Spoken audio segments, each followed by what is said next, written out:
বললেন, শান্তি নিয়ে এসেছি, সালাম নিয়ে এসেছি। প্রশান্তির জন্য কত জায়গায় তোমরা যাও, আল্লাহর দরবারে তো তোমরা যাও না। শান্তি পাওয়ার জন্য দেশ ছেড়ে বিদেশে যাও, শান্তি তোমার কপালে জুটে না। শান্তি যদি পেতে চাও, আল্লাহর দরবারে নিজেকে বিলীন করে দাও। শান্তি যদি পেতে চাও, আল্লাহর দরবারে নিজেকে বিলীন করে দাও। শান্তি যদি পেতে চাও, আল্লাহর সিজদাতে অবনত হয়ে যাও।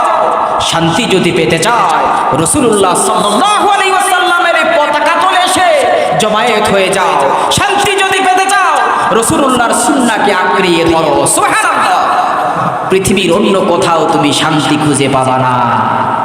শান্তি পেতে চাও, ইসলামের ছায়াতলে এসে যাও।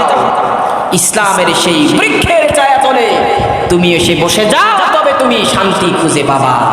শান্তির ঠিকানা তুমি পাবা, অন্য কোনো কোথাও তুমি শান্তি খুঁজে পাবা না।